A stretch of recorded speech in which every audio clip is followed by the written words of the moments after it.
Halo pemirsa, selamat datang di Investa News. Kembali lagi bersama saya Iga Dias Retnandalas yang akan menemani Anda selama beberapa menit ke depan untuk membahas seputar dunia investasi edisi Selasa 22 Februari 2022. Berita pertama datang dari sektor teknologi yang mengalami kenaikan paling tinggi. Indeks harga saham gabungan kembali mencetak rekor tertinggi pada Senin, seiring dengan aksi investor asing memborong sejumlah saham. IHSG ditutup menguat 0,15% atau 10,15 poin, bertengger di level 6.902,97. Sepanjang perdagangan, IHSG melaju di rentan harian terendah yaitu 6.886,13 hingga tertinggi menyentuh level 6.927,91. Volume saham yang diperdagangkan 27,97 miliar lembar saham dengan nilai transaksi sebesar 12,41 triliun rupiah. Adapun sektor yang menopang indeks komposit yakni sektor teknologi yang paling menguat signifikan mencapai 2,05%. Investor asing mencatatkan aksi net foreign buy di seluruh pasar mencapai 608,53 miliar rupiah.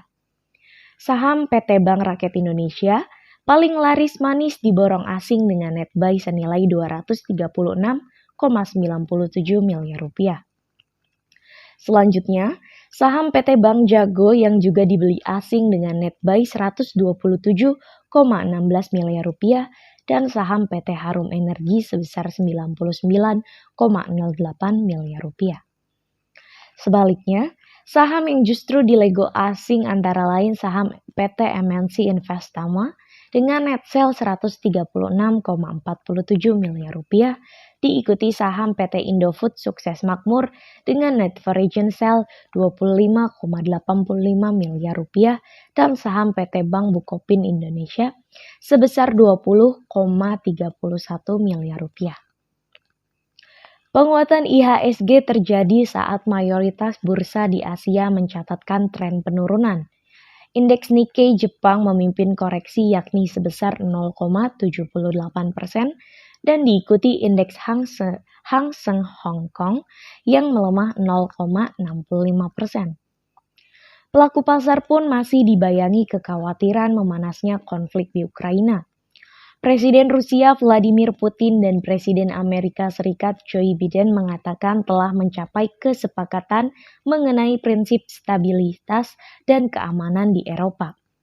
Kedua belah pihak dikabarkan akan bertemu kembali pada 24 Februari 2022, diwakili Menteri Luar Negeri Amerika Serikat yaitu Antony Blinken dan Menteri Luar Negeri Rusia yaitu Sergei Lavrov.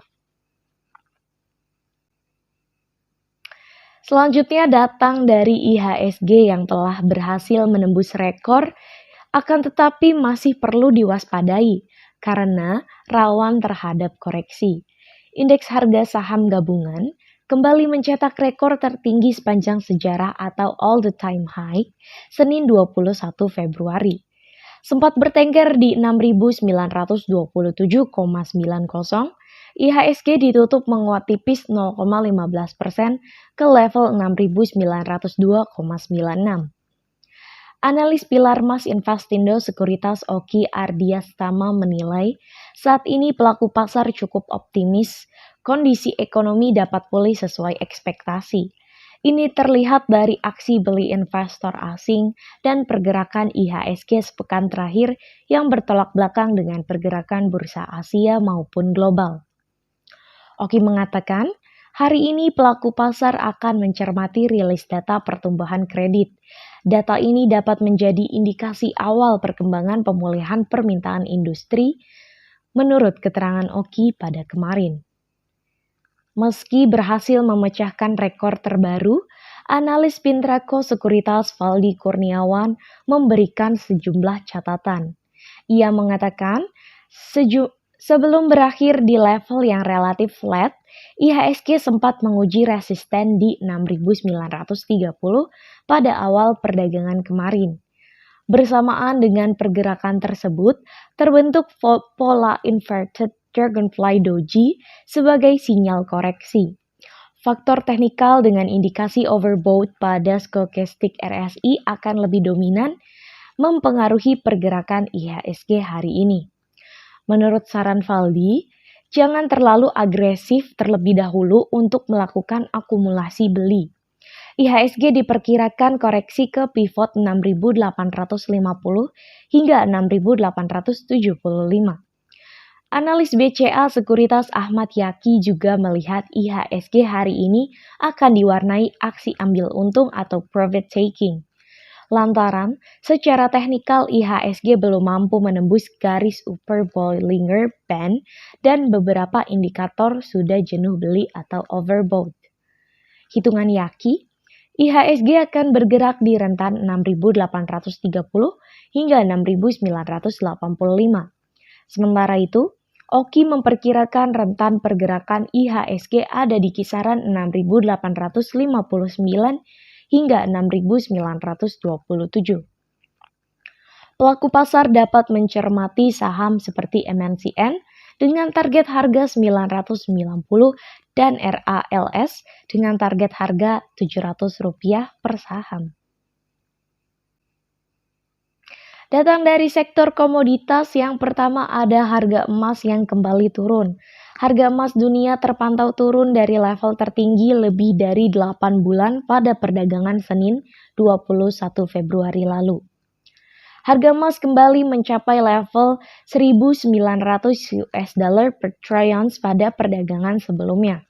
Didorong oleh meningkatnya ketegangan geopolitik di Ukraina pada perdagangan Senin 21 Februari pukul 15.30 waktu Indonesia bagian Barat, kontrak harga emas paling aktif untuk pengiriman April 2022 di divisi COMEX New York Exchange terkoreksi 12,3 US dollar ke level 1.895,7 US dollar per trounce. Di pasar spot, harga emas juga ikut melemah, yakni 11,39 US dollar ke posisi 1.893,56 US dollar per trounce. Sementara, indeks dolar Amerika Serikat yang biasanya berbanding terbalik dengan emas ikut turun ke level 95,748 US dollar. Dari dalam negeri, harga dasar emas 24 karat antam ukuran 1 gram dijual senilai Rp972.000, naik Rp3.000 dari posisi sebelumnya. Harga buyback emas antam berada di level Rp878.000 per gram, yakni nilai itu lebih tinggi Rp4.000 dibandingkan perdagangan sebelumnya. Beralih pada komoditas, yang kedua datang dari harga minyak yang merosot. Harga minyak mentah dunia merosot pada perdagangan Senin petang 21 Februari lalu. Meningginya harga minyak terjadi meskipun ada kekhawatiran mengenai konflik antara Rusia dengan Ukraina yang masih memanas. Namun, peluang dibukanya keran pasokan minyak dari Iran ke pasar global seiring kemungkinan kesepakatan nuklir antara Iran dan kekuatan dunia ikut menjadi penekan harga. Pada perdagangan Senin 21 Februari pukul 15.15 waktu Indonesia bagian Barat, harga minyak West Texas Intermediate untuk pengiriman Maret 2022 melemah sebesar 1,95% menjadi 89,83 US dollar per barel di New York Mercantile Exchange. Harga minyak mentah Brent untuk pengiriman April 2022 juga melemah 1,41% menjadi 91,16 US dollar per barel di London ICE Futures Exchange.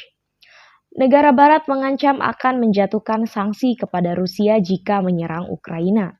Rusia pun membantah merencanakan serangan ke Ukraina. Pejabat senior Uni Eropa menyatakan kesepakatan Amerika Serikat dengan Iran menghidupkan kembali perjanjian nuklir Iran 2015 kian dekat. Tapi, keberhasilannya tergantung pada kemauan politik dari pihak yang terlibat. Sementara itu, para menteri negara-negara penghasil minyak di wilayah Arab menyatakan bahwa OPEC harus terus pada kesepakatannya saat ini untuk menambah 400.000 barel minyak per hari di setiap bulannya. Berita penutup kita datang dari sektor pasar uang rupiah, yakni rupiah diprediksi bergerak sideways hari ini. Ada tarik-menarik nih antara sentimen negatif dan positif yang mempengaruhi rupiah. Ekonom Bank Mandiri Reni Eka Putri menjelaskan, pelaku pasar masih mencermati konflik Rusia dan Ukraina yang dikhawatirkan membuat harga energi naik. Faisal, seorang analis Monex Investindo Futures, menambahkan selain itu, pasar juga masih menunggu kebijakan The Fed setelah terpering.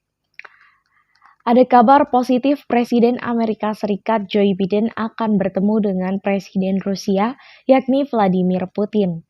Tapi, Menteri Luar Negeri Amerika Serikat mengatakan Rusia juga menambah jumlah pasukan di Belarusia. Di sisi lain, kasus aktif COVID-19 di dalam negeri mulai menunjukkan tren turun. Ini membuat para investor kembali optimis. Kondisi ini akan membawa aliran dana asing masuk kembali. Faisal melihat aset beresiko seperti rupiah masih bisa melemah. Dia memperkirakan rupiah bergerak antara 14.275 hingga 14.370. Sementara Reni memperkirakan rupiah akan bergerak antara 14.300 hingga 14.366 rupiah.